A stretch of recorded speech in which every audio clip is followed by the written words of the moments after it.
여러분은 혹시 IQ와 EQ를 아십니까? IQ는 뭐예요? 네, Intelligence Quotient. 네, 지능 지수죠. EQ는 Emotion Quotient, 감성 지수를 말합니다. 제가 어렸을 때만 해도 이 IQ에 대한 관심이 많았어요. 그래서 좀 잘 산다 하는 아이들의 집은 학원에까지 가서 이 IQ를 높이려고 과외를 하기도 했습니다. 그런데 이 1980년대를 지나면서 세상에 컴퓨터가 이제 일반화되고 보급이 되면서부터 인간의 지능을 컴퓨터가 대신하게 되었고, 사회는 이 IQ를 별로 중요하게 생각하지 않았습니다. 미국에서는 수학 문제 풀 때도 전자 계산기를 놓고 풀더라고요. 이제 머리를 쓸 필요가 없는 거죠. 컴퓨터가 대신해 줍니다. 그래서 사람들이 관심을 갖게 된 것이 바로 EQ, 감성 지수입니다. 이 감성 지수는 사람이 성공하는데 아주 중요한 요소 중에 하나라고 평가되어지게 되었습니다.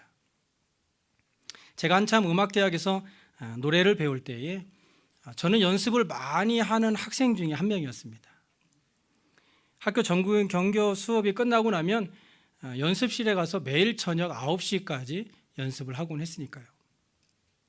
물론 저뿐만 아니라 다른 학생들도 저와 비슷하게 연습을 하던 학생들이 있었는데, 그런데 이 감성지수라는 것은요, 실기시험을 볼 때 드러납니다. 저와 똑같이 연습을 하고 가사도 외우고 노래 연습을 많이 한 학생이라 할지라도 막상 이 시험 기간이 돼서 강단에 오르게 딱 되면 감성지수가 부족한 학생은 마음이 불안해지면서 실수를 하게 됩니다. 그래서 성악가는 노래를 불러야 하잖아요. 그런데 무대에 올라가서 긴장을 하게 되면 머릿속이 하얘진다고 그러죠. 다 까먹어요.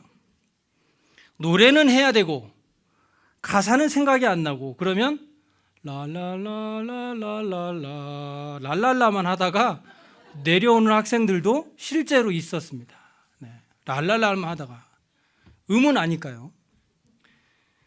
아무리 IQ가 높고 이 머리가 좋아서 공부를 많이 한 학생이라 할지라도 가장 중요할 때에 이 마음이 불안해지면 자기가 가지고 있는 모든 것을 제대로 발휘하지 못하게 돼서 결국 높은 지능도 그 기능을 다 할 수 없게 된다는 것이죠. 결국 문제는 이 지능에 있는 것이 아니라 감성에 있다는 것입니다. 현대의 대부분의 병은 스트레스에서 온다고 그러죠. 의사가 병명이 없으면 스트레스입니다. 스트레스를 줄이세요. 그렇게 얘기하죠. 이 스트레스는 결국 EQ, 이 감성의 문제입니다.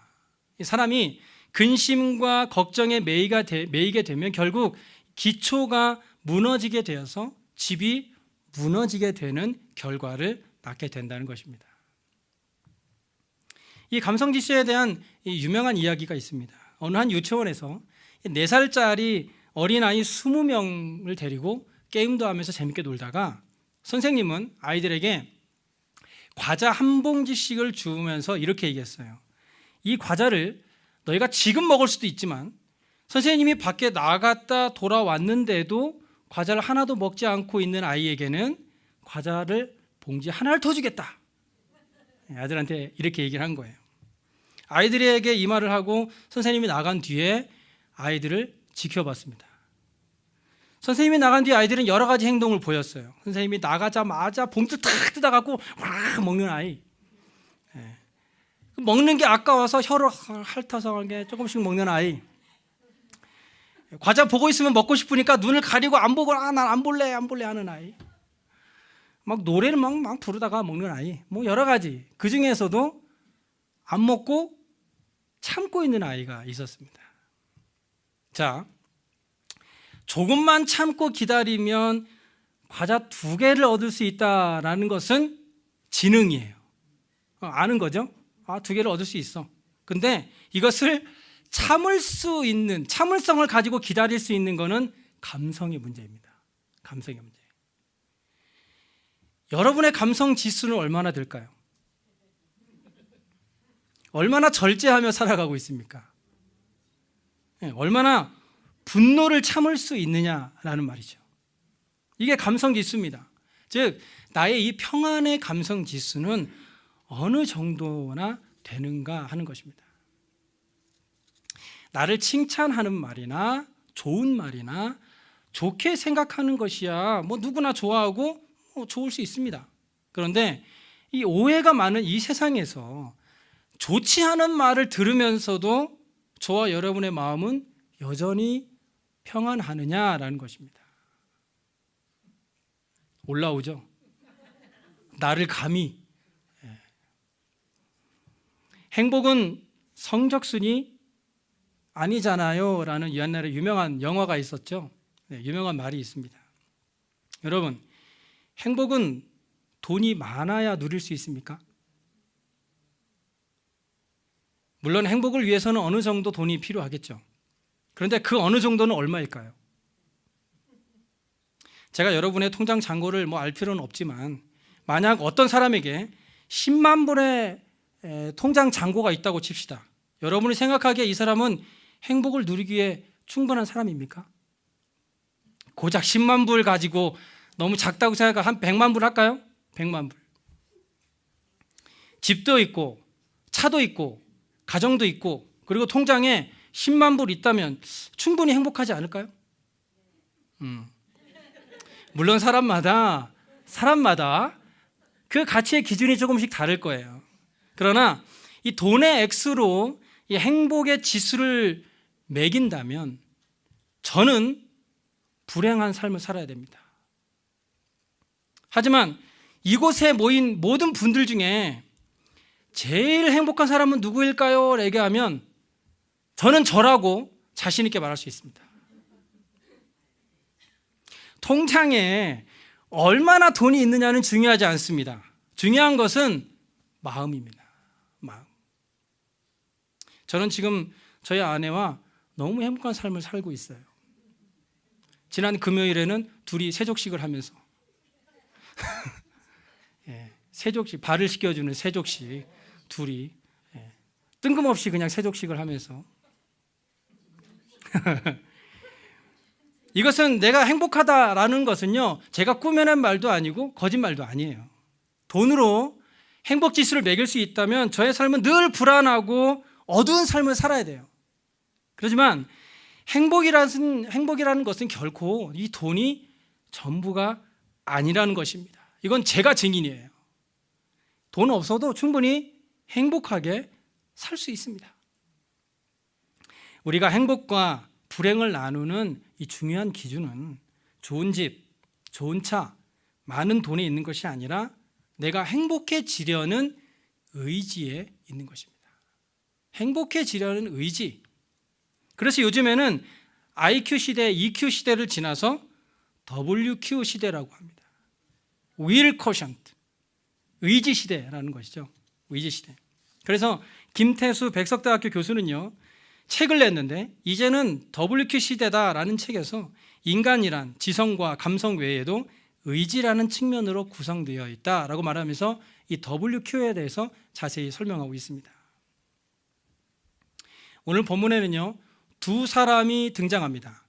하나는 헬라인이고 하나는 유대인입니다. 헬라인은 철학을 대표하고요 유대인은 종교를 대표합니다. 당시 헬라인들은 지혜를 중요하게 여겼습니다. 그들은 진리를 추구하고 아름다움을 추구합니다. 지극히 지능적이고 철학적이고 사색적이고 또 합리적입니다. 그래서 헬라 시대에는 많은 철학자들이 있었고 문학과 예술이 아주 흥황했던 시대입니다. 얼마 전에 프랑스에서 화재가 있었죠. 고딕 양식의 정수라고 하는 노트르담 대성당이 보수 공사 도중에 화재로 인해서 이 첨탑이 무너져 내리는 안타까운 사건이 발생했습니다. 저는 아내와 신혼여행을 파리로 가게 되었어서 이 성당을 직접 보았었는데요. 너무 아름다운 성당이었어요. 비록 이 노트르담 대성당은 이 헬라 시대에 지어진 것은 아닌데요. 1345년에 건축되었는데 헬라 시대에는 이보다 더 아름다운 건축물들이나 예술품들이 많이 나오고 또 발전했던 시대이기도 합니다. 반면에 유대인들은 표적을 구합니다. 하나님의 능력을 구하고 하나님의 능력을 따라서 이 말씀을 그대로 실천하려고 노력했던 사람들입니다. 한마디로 종교적이고 의지적이고 하나님 앞에 이것은 하나님의 역사다, 이것은 하나님의 말씀이다 라고 하면 아무런 이의를 제기하지 않았던 사람들입니다. 그런데 이 사도 바울은요, 오늘 본문 23절과 24절에 이렇게 말하죠. 여러분 성경 그대로 펴고 계시죠? 고린도전서 1장 23절과 24절 우리 함께 읽어볼까요? 시작. 우리는 십자가에 못 박힌 그리스도를 전하니 유대인에게는 거리끼는 것이요 이방인에게는 미련한 것이로되 오직 부르심을 받은 자들에게는 유대인이나 헬라인이나 그리스도는 하나님의 능력이요 하나님의 지혜니라. 아멘. 이것은요, 예수 믿는 우리가 볼 때야 십자가가 하나님의 능력이고 하나님의 지혜라고 말하지, 이방인 즉 이 헬라인들의 지적인 판단으로 볼 때 십자가라고 하는 것은 참으로 어리석기 짝이 없는 것이다 라는 말이에요. 그리고요, 앞서 22절에 보면 유대인은 표적을 구한다고 말씀하고 있어요. 표적을 구한다는 것은 이 하나님의 능력이 어떻게 나타나고 있는가, 또 그것이 진짜 하나님의 능력이 맞는가라는 의심에서 나온 말입니다. 말씀 하나 찾아볼까요? 마태복음 16장 1절입니다. 신약성경 26페이지에 있습니다. 오랜만에 이렇게 하니까 재밌네요. 네. 마태복음 신약성경 맨 처음에 있죠. 마태복음 16장 1절 말씀입니다. 26페이지 16장 1절 다 같이 봉독하겠습니다. 시작. 바리새인과 사두개인들이 와서 예수를 시험하여 하늘로부터 오는 표적 구하기를 청하니. 여기 보면 바리새인과 사두개인들이 와서 예수님을 시험하면서 이렇게 말해요. 하늘로부터 오는 표적을 좀 보여주세요 라고 얘기합니다. 그런데요, 사실 이 일이 있기 전에 15장 30절에 보시면요, 예수님은 예수님 앞으로 나오는 장애인과 맹인과 말 못하는 사람과 여러 가지 질병에 있는 사람들의 병을 고쳐주셨어요. 한마디로 기적을 보여주신 것이죠. 또 그리고 이어서 15장 32절 이하에 보면 예수님이 떡 7개와 생선 2마리를 가지고 여자와 어린이 빼고 4,000명을 먹이신 기적, 우리는 칠병이어라고 부르죠. 기적을 보여주셨어요. 그런데도 이 바리새인과 사두개인들은 예수님께 와서 하늘로부터 오는 표적 좀 보여달라라고 얘기하고 있습니다. 이것은 당신이 메시아라고 하고 또 그리스도라고 하는데 진짜 표적은 무엇입니까? 그것을 좀 보여달라라고 말하는 거예요. 이에 대해 예수님은요, 마태복음 16장 4절에 이렇게 대답하시죠. 마태복음 16장 4절 다 같이 읽어볼게요. 시작. 악하고 음란한 세대가 표적을 구하나 요나의 표적 밖에는 보여줄 표적이 없느니라 하시고 그들을 떠나가시니라. 요나의 이야기는 길게 설명하지 않아도 다들 잘 아실 것입니다. 요나는 큰 물고기 뱃속에 며칠 동안 3일 동안 들어갔다가 나왔죠. 이것은요, 예수님께서도 십자가에서 죽으셨다가 사흘 동안 3일 동안 무덤에 있다가 다시 부활하신다라는 것을 예표하신 것입니다. 다시 말해서 예수님은 지금 내가 십자가에서 죽고 다시 부활하는 이 표적 밖에는 너희에게 보여줄 것이 없다라고 말하는 것입니다. 즉 십자가의 능력을 믿고 따르는 길 밖에는 하나님의 능력을 알 길이 없다라고 말씀하고 있는 것입니다. 이보다 더 큰 표적이 어디 있느냐라고 얘기하는 것이죠. 바울은 전도 여행을 하다가 헬라의 수도 아덴에 도착합니다. 아덴은 지금의 아테네이죠. 그곳은 우리가 흔히 알고 있는 소크라테스나 아리스토텔레스와 같은 철학자들이 활동하던 곳으로, 그 당시에는 없었지만 그 당시에 그 사람들의 제자들이 활동하던 때였습니다. 거기에 도착한 바울은 많은 철학자들을 만나게 됩니다. 그리고 바울은 거기서 철학적으로 그들과 논쟁을 하게 됩니다. 철학이라고 하면 바울도 한 철학했으니까요. 결국 헬라의 수도 아덴에서 바울은 선교에 실패하고 맙니다. 그래서 그는 후에 고린도 교회에 보내는 편지에 이렇게 말씀하죠. 한번 찾아볼까요? 고린도전서 2장 3절. 고린도전서 2장 3절. 신약성경 264페이지. 264페이지요. 고린도전서 2장 3절에 이렇게 얘기합니다. 다 같이 시작. 내가 너희 가운데 거할 때에 약하고 두려워하고 심히 떨었노라. 바울은 핍박을 두려워하지 않았던 사람이에요. 죽음도 두려워하지 않았던 사람입니다. 그런데 자신이 자신했던 이 철학적인 방법을 사용했다가 그는 약하고 비겁한 사람이 되고 말았던 것입니다. 그래서 그는 고린도전서 2장 2절에 단호하게 이렇게 말씀하죠. 내가 너희 중에서 예수 그리스도와 그의 십자가에 못 박힌 것 외에는 아무것도 알지 아니하기로 작정하였습니다. 바울은 십자가 외에 그 어떤 것도 생각하지 않기로 작정하였습니다. 작정하였다. 그러면서 모든 능력이 십자가에 있고 자신의 능력도 십자가에 있고 선교도 능력도 구원의 능력도 오직 십자가에 있다라는 것을 고백하고 있는 것입니다.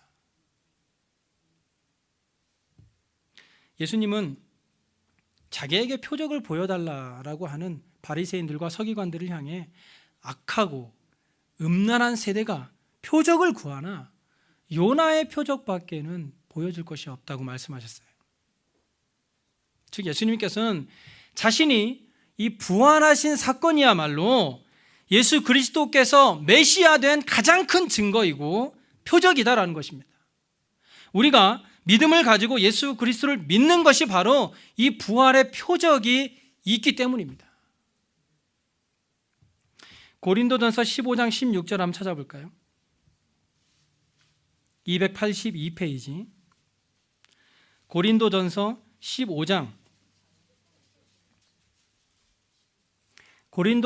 15장 16절에서 19절까지 함께 읽어보겠습니다. 시작. 만일 죽은 자가 다시 살아나는 일이 없으면 그리스도도 다시 살아나신 일이 없었을 터이요. 그리스도께서 다시 살아나신 일이 없으면 너희의 믿음도 헛되고 너희가 여전히 죄 가운데 있을 것이요. 또한 그리스도 안에서 잠자는 자도 망하였으리니 만일 그리스도 안에서 우리가 바라는 것이 다만 이 세상의 삶뿐이면 모든 사람 가운데 우리가 더욱 불쌍한 자이리라. 여러분, 이단에 빠진 사람들을 보면 어떤 생각이 드세요? 불쌍하다. 예, 이단에 빠진 사람들을 보면 참 불쌍하다. 왜냐하면 그들에게는 부활의 생명이 없기 때문이에요. 그러니까 우리가 그들을 불쌍하다고 생각하는 것입니다. 만약 그리스도의 부활이 없었다면 지금 우리가 가지고 있는 믿음도 헛것이고 우리의 죄 사함도 없었을 것이고 그렇게 되면 우리 모두는 이단에 빠진 사람들처럼 제일 불쌍한 사람들이 되는 것입니다. 그런데 그리스도의 부활이 있었기 때문에 우리의 죄가 사해졌고 그리스도의 부활로 인하여 우리가 천국의 소망을 가지고 살아갈 수 있게 되었던 것입니다. 왜냐하면 예수 그리스도께서 이 사망 권세를 이기시고 부활하신 것처럼 우리도 다시 부활해서 저 천국에서 하나님과 영원한 안식을 누리게 될 것이기 때문입니다. 이것이 바로 소망이고 이것이 바로 십자가의 능력입니다. 그래서 우리가 예수를 믿고 있는 거예요. 로마서 1장 17절 한번 찾아볼까요? 239페이지에 있습니다. 로마서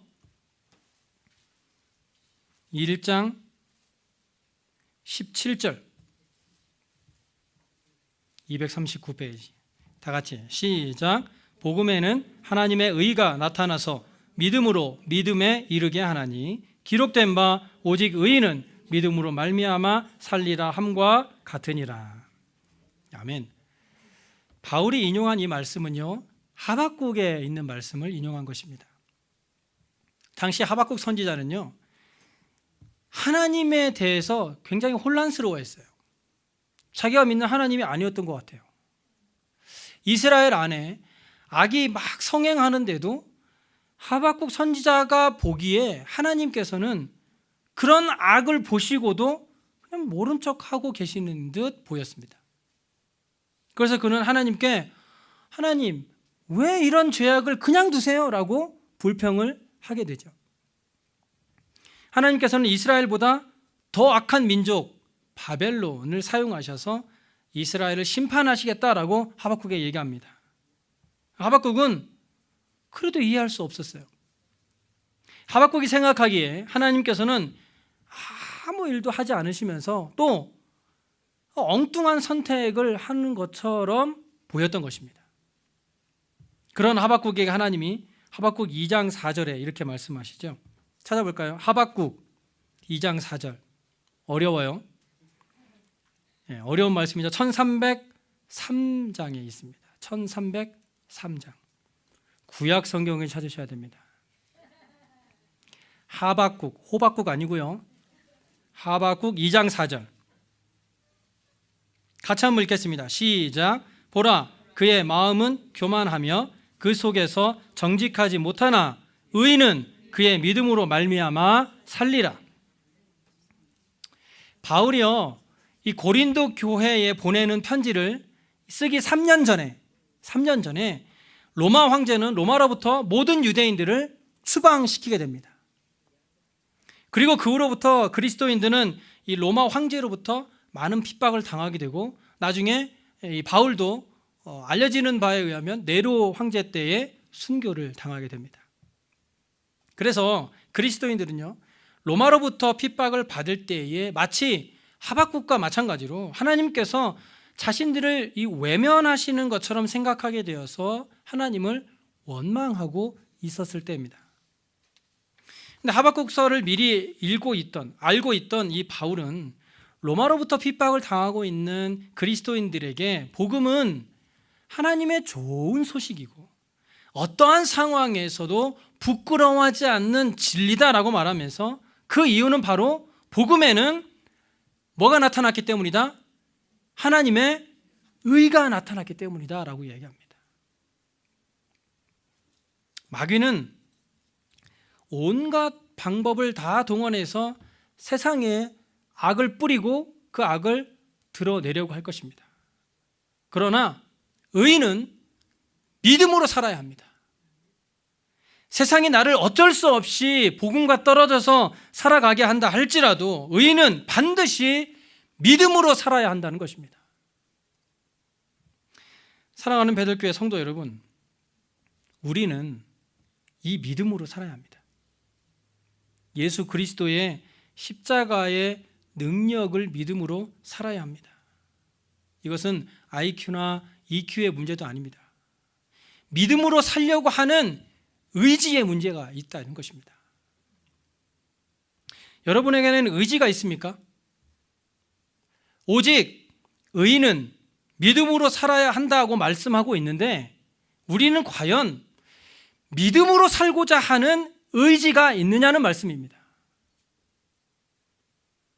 내가 하나님 앞에서 바른 믿음을 지키기 위해서 세상 일도 포기하고 나의 시간과 심지어는 가족의 일까지도 포기할 만한 의지가 있는가 하는 문제입니다. 저는 지금 여러분이 하고 계시는 일을 다 포기하라고 말씀드리고 있는 것이 아니에요.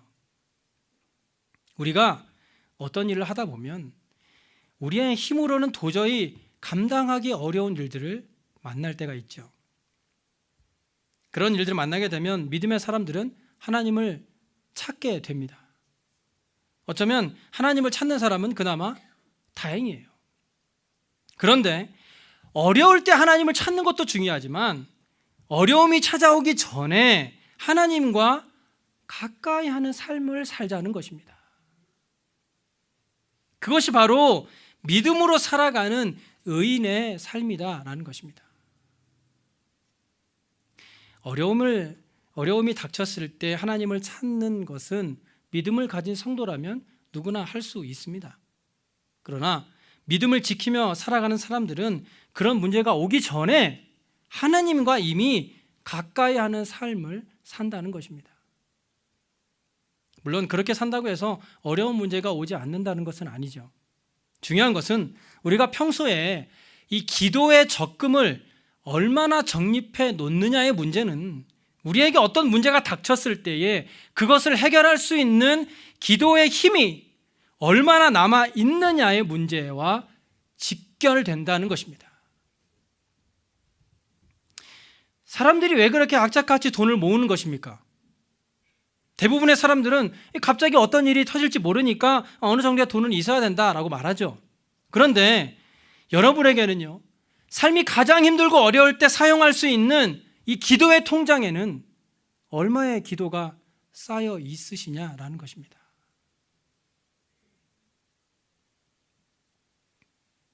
다시 오늘 본문으로 돌아가 보겠습니다. 고린도전서 1장 18절 다 같이 볼게요. 고린도전서 1장 18절. 사도 바울은 오늘 본문 고린도전서 1장 18절에 이렇게 말씀하죠. 다 같이 시작. 십자가의 도가 멸망하는 자들에게는 미련한 것이요 구원을 받는 우리에게는 하나님의 능력이라. 아멘. 여러분은 오직 믿음으로 살아야 한다는 이 십자가의 도가 미련한 것이라고 생각하십니까? 하나님 앞에서 죄를 멀리하고 시간과 정성과 마음을 들여 예배하고 봉사하고 섬기는 이 모든 믿음의 행위들이 참 쓸데없는 일이라고 생각하시냐는 말입니다. 정말 죄송한 말씀이지만 이렇게 믿음을 지키며 믿음으로 살아가고 있는 것이 부끄럽게 느껴지고 미련하다고 생각되어진다면 그 사람은 여전히 멸망의 길에 서 있는 사람들입니다. 하나님 앞에 바로 서기 위해 몸부림치다 보면 세상에서 손해보기도 하고 주일날 쉬어야 하는데 쉬지도 못하고 봉사해야 하고 나는 열심히 주일을 한다고 했는데 들려오는 소리, 안 좋은 소리만 듣기도 합니다. 그러나 그럼에도 불구하고 우리가 믿음을 지키며 살아야 하는 것은 그러한 삶에 하나님의 의가 나타나기 때문입니다. 예수님이 십자가를 질 때만 해도 십자가의 의미는 부끄러운 것이었습니다. 그러나 예수님은 그 부끄러운 십자가를 우리를 위해 기꺼이 지셨고 그 위에서 물과 피를 쏟으시며 죽으셨고 그저 죽으신 것으로 끝난 것이 아니라 3일 만에 부활하셔서 우리에게 산 소망이 되셨습니다. 이 십자가의 은혜와 부활이 있었기 때문에 세상에서 제일 불쌍한 사람들이 아니라 이 땅에서 가장 큰 소망을 가지고 살아가는 축복의 사람이 된 줄로 믿으시기 바랍니다. 그래서 우리에게는 이 십자가가 부끄러운 것이 아니라 하나님의 능력인 것입니다. 십자가를 부끄러워하지 마시기 바랍니다. 예수 믿으면 세상에서 손해만 본다고 생각할 것이 아니라 예수 믿기 때문에 그들은 알 수 없는 평안과 축복을 누리며 살아가고 있다는 것에 감사하며 살아가는 삶이 되시기를 소원합니다. 오늘 이 부활주일을 맞이해서 함께 예배하는 이 저와 여러분의 삶이 그리스도의 부활이 곧 나의 부활이고 그리스도의 십자가의 능력이 곧 나의 능력임을 믿음으로 이 십자가를 부끄러워하지 않고 그 십자가의 능력으로 날마다 승리하며 살아가는 저와 여러분의 삶이 되시길 간절히 소원합니다.